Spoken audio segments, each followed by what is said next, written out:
Ayan, dahil very good kayo kay tatay, meron kayong toys. Ano ba yung pet mo? Samba-samba? Pet yan ni Papa Jesus. Oo. Hi guys! It's Ina. Please welcome and my vlogger, Basil.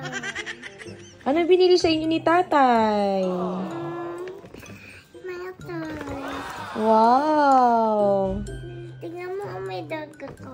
Sa akin yan. Si Aji daw pala yan. Ito, may dog ako din. Ay, wow! May dog din si ate. May house ako. Ayan, dahil very good kayo kay tatay, meron kayong toys. Look at Yay! this! Look at that. What will you say to tatay? Thank you, Tata. Aji, ikaw. What will you say to tatay? Okay. Say thank you po. Nanay, may sasabihin ako. Tingnan mo, may sound siya. Ay, Ito sound. oo. Gusto ko sound. Ito. Gusto ko Sound namin. sounds? Yes. Ay, that's nice. Wow. Nanay, buksan natin. Okay.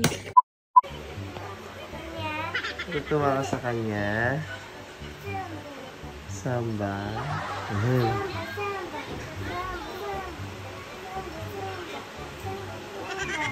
Tutuwa ka sa kanya na. Ba't ka natutuwa po sa kanya? Okay. Okay. Ano masasabi mo na eh? Ano masasabi mo? Ano ba yung pet mo? Samba-samba. Samba-samba?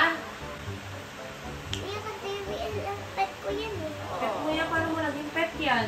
Kasi nakita ko to sa table. Ah, Bakit? pet yan ni Papa Jesus. Hindi. Oo. Yung totoo, hindi siya nalilipat sa langit. Ha? Siya nalilipat sa langit. Hindi siya lumilipad sa langit. Pero pet yan ni Papa Jesus. Alam mo po ba yun? Kasi may buhay yan. May family din yan. Bakit? Bakit? Mamaya hinahanap na yun ng nanay at tatay niya. Ilalagay ko yan dito para may house siya. Kawawa siya eh. May house yan, Ate Ina eh. Huh? May house yan. Mama, Pero si Adi, eh, palanan niya, ano? Awa Yung naman. palanan niya, Man. Anong pangalan yan? ano? Saan ba? Ina din ang pangalan yan eh. Eh, Tingin nga ako, yung pet mo. Ay, ayan yung nangangagat na lumalaki. Oo. Ayan po yan. Daw pag kinagat ka niya, liliit ka, tapos siya yung lalaki. iwan ko. Iwan mo. Tama na yan. Like this.